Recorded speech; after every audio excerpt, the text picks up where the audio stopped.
From the basement of the beautiful Chrysler building in New York City, where management pinky promised us they had removed all the asbestos from the ceiling, this is the Scammies. I'm your host, Michael Robertson, and each episode we're trying to make you just a little bit smarter so you can spot the scams and the scammers and ultimately keep more of your own money. This episode, I'm not going to bury the lead. I'm going to smack you right in the face with it. Google ads are a scam. I know, that's a bold and audacious claim, given that Google has shaped the world like no other tech company over the last 2 decades. And bold claims need powerful evidence, and in this episode, I will provide evidence on why Google ads, formerly called AdWords, are a scam. But first, I want to establish some background. I'm not a Google hater. In fact, I admire Google's technical prowess, their foresight in expanding into new opportunities like YouTube and Gmail and Android, and their amazing ability to execute. I actually know Google well, not just because I've been in the tech industry for 25 years, but because I actually worked at Google for a bit after they bought my VoIP company, Gizmo 5, which became part of the Google Voice team. But just because Google executes well and generates astounding profit doesn't mean they're honest in all aspects of their business. Most of their revenue is generated by Google Ads, which is a pay-per-click online advertising platform that allows advertisers to display their ad on Google's search engine's results page. It's a clever business, and I actually did something similar before Google's version. I started a search engine company called Files in the late 90s. What we did is we indexed FTP servers, the places where people would find files.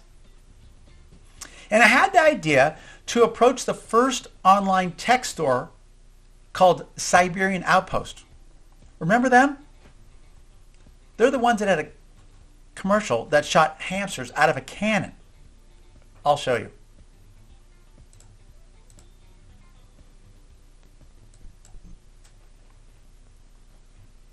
Hello. We want you to remember our name, Outpost.com. That's why we've decided to fire gerbils out of this cannon through the O in Outpost. Cute little guy. Fire. And again. So close. Fire. I'm not sure you could make that commercial today, but it occurred to me that we could match searches on files to products that Siberian Outpost was selling and capture user attention by linking ads to specific search targets. So for example, when someone searched for Palm Pilot software on files, they'd see an ad for cases or a new Palm Pilot 3.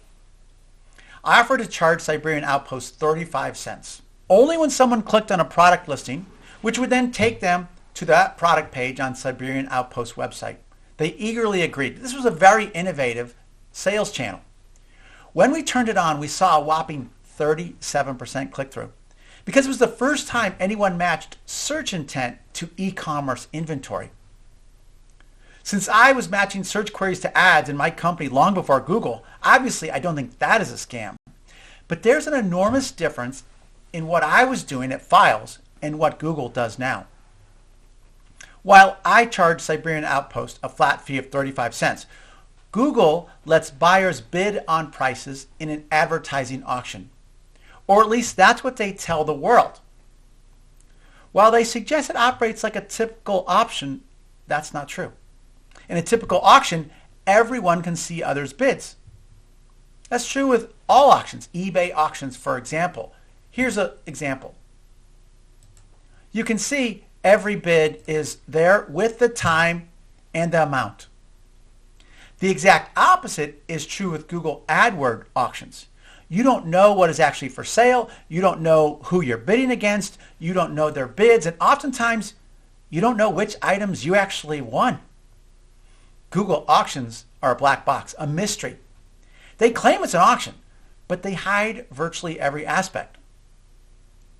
Now, Google gives advertisers the illusion that they're in control by providing some broad levers. For example, they let you set the maximum amount to spend per day or per month, or the maximum you'll pay for a particular click. But those are very broad settings. Now, I want to give you a specific example using one of my companies in our Google ad experience. I started a company called Zoom Quarter. It's a cloud service which records video meetings and sends you a copy. It's ideal for meetings you can't attend, maybe because they're at an inconvenient time or there's a conflict, or maybe it's just a meeting where you want a copy for later reference. To use the service, you tell Zoom Quarter the meeting URL and the time of the meeting, and it will virtually attend the meeting on your behalf, record it, and send you a copy. For our Google ad campaign, I investigated the search term record Zoom. Seems logical, since Zoom Quarter can record Zoom calls as well as Microsoft Teams, WebEx, and GoToMeeting. I did a couple sample searches and saw no ads on many results pages for record Zoom. Great, I thought, because since Google lets you set a price as low as 1 cent per click, I can set a low price, not pay that much, and get a lot of customers. So we constructed an ad and set the minimum price. Here's what the ad looks like. But our ad almost never ran. Apparently, Google has an undisclosed country minimum. If you enter a low cost per click, Google will simply never show your ad in certain countries. They may display it in a foreign country like India, but no American users will see your ad if you put 1 cent per click. Now, I checked the ad console, and this is the dashboard that Google provides to all their customers. And Google recommended I raise the maximum click to 50 cents to get my ad to show up. So I did. And then I did a series of searches for record Zoom. Still, about 50% of the searches, there were no ad results. But on the other 50%, there were ads, but there were always 3 to 4 customers. Let me show you an example, and you can test this yourself by searching for record Zoom on Google. Right? Here's a search. I type record Zoom, no ads whatsoever. A few seconds later, I do the same search, and here you see 1, 2, 3, 4 advertisers all smashed together. I still wasn't getting that much traffic. When I checked the advertising console, Google indicated I needed to bid at least $1.50 per click to be at the absolute top, not just in the top advertising block, but at the highest location of the page, which most people know gets about 85% of the clicks. Now, Google could run an ad on all the search results page, but they designed their algorithm to not do so. Instead of giving advertisers a low-cost bid to be at the top search result, they choose to run no ads even though there are advertisers willing to pay. When they do run ads, they force advertisers to compete against each other for a small amount of inventory, which naturally pushes the prices up. Imagine this simple scenario. There are 2 advertisers, advertiser A and advertiser B, both trying to get the same search results page. And each has a low bid of 5 cents and a high bid of $2. Now imagine still there are 2 searches for that ad. If the bidders knew there were 2 results pages, advertiser A could bid 5 cents and win the first one, and then advertiser B could win 5 cents and win the second one, and everyone's happy, except not Google, because they only made 10 cents. But what Google does is doesn't run the ad on the first page, and then forces both advertisers to be on the second page, the same page, and force their bids up because they know that the top bid is $2 for a click. Turns out it'll be a terrible deal for the advertisers, but a lucrative one for Google. Another telling aspect is that you will rarely see a single ad on a page. You will see pages with no ads or 2, 3, or 4 ads, but rarely one with just one. This is so Google can claim that the per-click price was bid up by the competition, instead of what's actually happening, which is they're just arbitrarily setting a price within their system. The per-click price is one of the metrics they often report to Wall Street, so there's a huge financial interest to make this ever increasing. Now, there's no denying it's a highly complex process to determine in milliseconds which ad or ads to include with which search results. There are many factors such as geographic location and budget and ad inventory, location on the page, and many other factors. And Google uses that to say, well, it's a real complex process. We can't show you all the information. It's very fuzzy, and that's why your ads aren't showing up. By hiding much of that information, Google makes it possible for them to manipulate the results to their advantage. Just as an army of MBAs at, say, McDonald's sits around devising small ways to eke out efficiencies, such as kiosks to take orders or cheaper packaging or personalized menus at the drive-thru, each of which could potentially generate millions in additional profit for McDonald's, the same is true of Google's. Only Google is not limited by the physical world. In the digital world, there's nearly an infinite number of possibilities because Google controls every aspect of the process. They can manipulate it largely without scrutiny. They can create phantom bidders, per-click minimums, alter their algorithm in even the tiniest of ways, which could generate tens or hundreds of millions of dollars more in ad revenue. Google's ad business brought in the vast majority of their total revenues last year, about 80%, or $147 billion. Wow. Manipulating auctions is a damning allegation for a company with such prominence, whose former slogan was, "Do no evil." So some might remain unconvinced. Well, here's some more unrefutable evidence.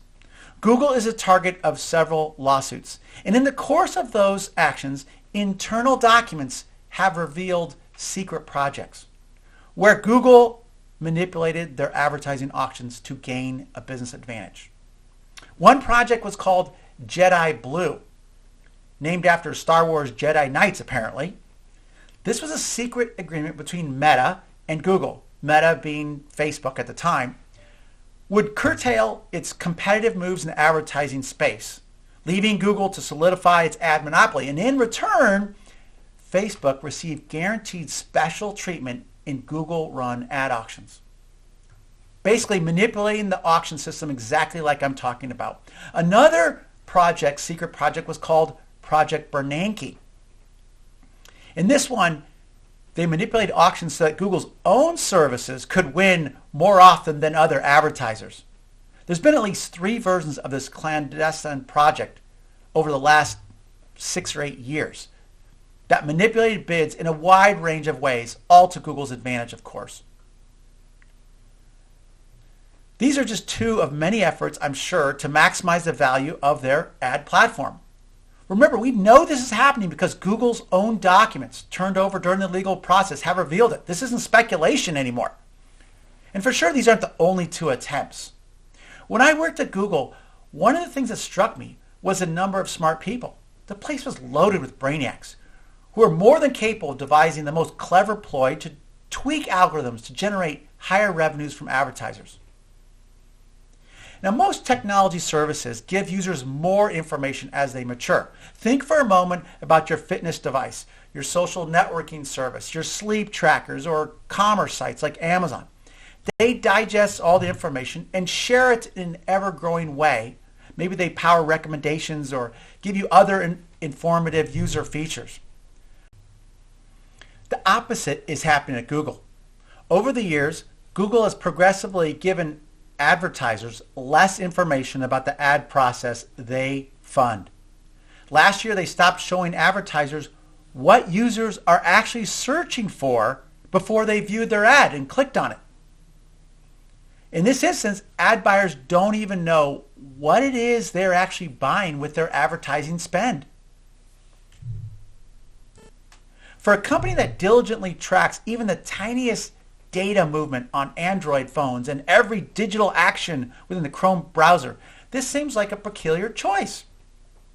But it makes perfect sense, though, when you realize that there are unlimited ways for Google to manipulate the process to maximize its revenue, but only if they obscure the auction process so advertisers are unable to track what is actually happening. There's a massive industry of search gurus and consultants claiming to have tricks employees to outfox Google and garner cheap clicks. That's a fool's errand, because Google controls the entire process. Even if you found a way to get lower clicks, Google would quickly identify it and stop it. Because while Google claims their system is an advertising auction, it is not.